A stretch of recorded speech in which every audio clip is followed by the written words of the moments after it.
Hello my friends, welcome. The garden is growing beautifully. Today is June 1st and it's starting to feel a lot like summer. The tomato plants are exploding in size, the peppers are getting a lot bigger. It has been a very dry May, so I have had to do a lot of watering, but it's looking lush and beautiful. And we did this all from seed. Everything in my garden I planted from seed, which is so exciting and so rewarding that I was able to do this. I have lots of flowers, I have zinnias, I have marigolds. None of them have bloomed yet, but all those I grew from seed. Let's take a look around. These are plants that still need to get in the ground. We have some marigolds over here. We have another rotation of basil that I started. I'm trying to do more onions. I'm not sure if it'll have enough time, but my growing season is pretty long. My neighbor gave me this pepper, so this will be the only plant that didn't come from seeds from me, but he started this from a seed in his house. And this is a machu pepper. And then these flowers are called an Indian blanket, so I'm really excited to see how those look. But since the last time I brought you in the garden, my friends, look at this.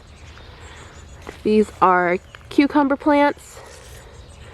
This is a pumpkin plant. My squash. I have some nasturtium. This will be a zinnia. I have some petunias over here I started from seed. And this is my first time growing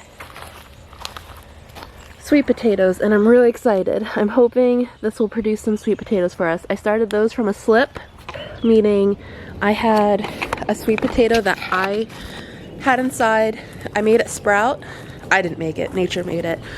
And I planted the leaves out in soil and let the roots start growing in there, and now they're in the garden bed, and I really hope we get some sweet potatoes. It'd be so fun getting to grow sweet potatoes in my own garden. If you're someone who loves the garden, I'd love for you to join me. My channel is Samtimetomorrow, and I am sharing my garden this year. I'm showing the growth. I want to show you the success, the things that aren't successful, and just have fun here. We also have a new family member, and she's over there rolling around in the yard. Hey Lil, come here Lil. Come here. Come here girl.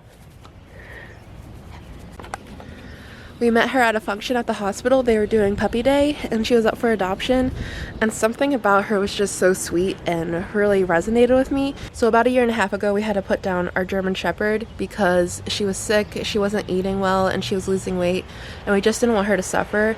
Her body wasn't producing the enzyme needed to break down food, and we had given her medicine. It was an enzyme that actually substituted the thing her body wasn't doing, but she wasn't interested in eating. She didn't like that it had to be sprinkled on her food because it was actually going to start breaking down the food for her. So unfortunately we had to say goodbye to her, and she's still in our heart. She's still near and dear to us. But there was just something about Lily that was sweet and reminiscent, hi sweetie, of our last dog. She's actually a mama. She was from the streets of Texas. So when she was rescued, she gave birth to 9 puppies, and those were all up for adoption, but our family did not want a puppy. We did not have the time or the energy to train a puppy, and she is still plenty puppy. She is 1 year old, and she has some obedience training that she needs, but she is a sweetheart. Our last dog was very anxious and nervous around people, and even with training, it still was a little iffy sometimes. But she loves people, and that's what we really need with children. So meet Lil Gardner.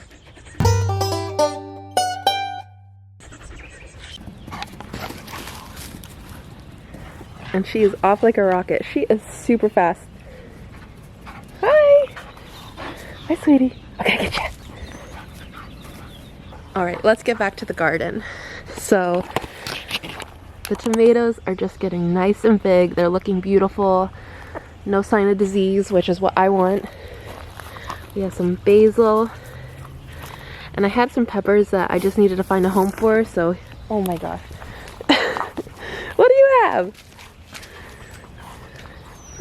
I plucked the cauliflower that was in the garden, and she is playing with the cauliflower plant. What do you have? Some of these tomato plants I'd say are already over 18 inches tall, which is fantastic because we're going to start getting into hot weather. So I don't know if the heat is going to start stunting them. Over here we have Paul Robson, one of my favorite. This is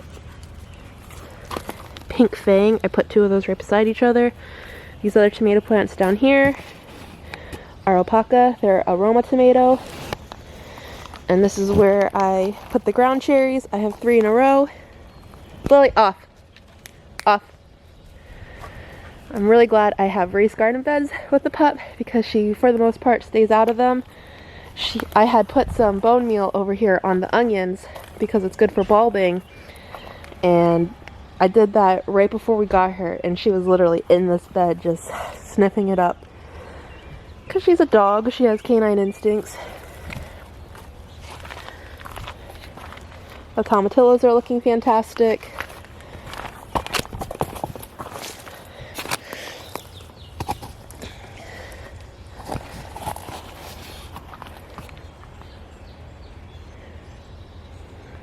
This is the potato patch, and I'm trying to sow potatoes in 2 different ways. This bed I am not going to mound at all. I am just going to let them grow and do their thing. But in 2 other spots, the pot and in the front yard, I am adding soil as they grow taller. This is the strawberry patch, and I am literally just growing strawberries. Something was digging in here. For the critters, because every strawberry that has grown, ooh, there's one. I feel like I have to get it, otherwise something else is going to eat it. Basically all the strawberries I have grown, critters have taken and eaten. This is my daughter's garden bed. She didn't really seem that interested in growing this year. She did plant these onions, and she planted her tomato and her ground cherries. So since she's not really interested this year, I just put a bunch of flowers in her bed, because she really likes flowers, and that way she can pick her flowers. This is my bed of peppers. Maybe the opposite way. And they're looking beautiful, bushy.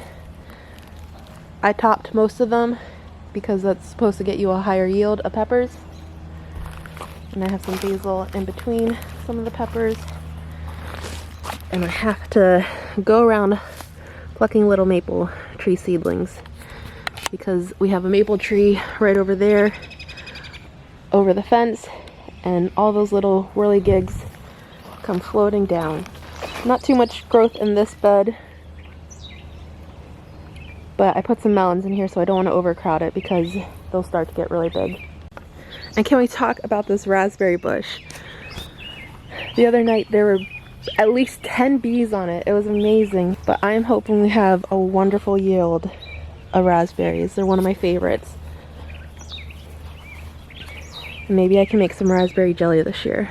Last year I pruned my bush really hard because I thought that's what I was supposed to do. I read it somewhere, and I didn't really get the first wave of berries. All the birds got them because it wasn't that big, but I can tell me and the birds will have plenty to share this time around. This is the garden bed by the greenhouse, and I put some nasturtium over here. This is all calendula. I have a squash plant over here and a cucumber plant, and I also put some herbs in this bed. And you know, when you have so many tomato plants, you can't just help but put other tomato plants elsewhere. I know it's bright and sunny, but this is the garden bed beside the house. I have 2 Paul Robsons over here. I have a pumpkin plant and also a watermelon plant. And I have 2 blueberry plants over here. This one is really close to the air conditioning unit, and I think it must get blown on because it is just not doing so well. This is like its 3rd year being around. The one over here is not so bad, but as you can tell, I'm not doing a good job at watering it. There's a few berries on it, but not too many. This is the other garden bed I put in. I have peppers over here and a few tomato plants. And then of course I have my bed of garlic. I cannot wait to harvest this, but I know we still have a while. These are the blueberries I have out front, and I have some of this shiny ribbon to deter the birds from eating the blueberries. They're doing pretty good out here. I think plants are just so beautiful. And this is my colossal blackberry bush. There are a bunch of berries on here.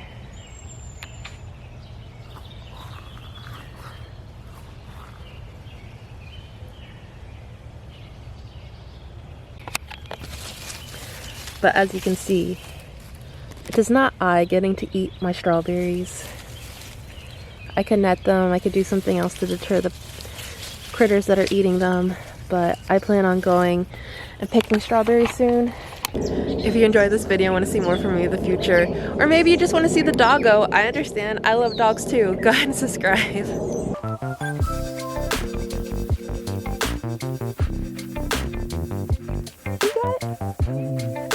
Hi. Hi, Snoop. Hi, Snoop.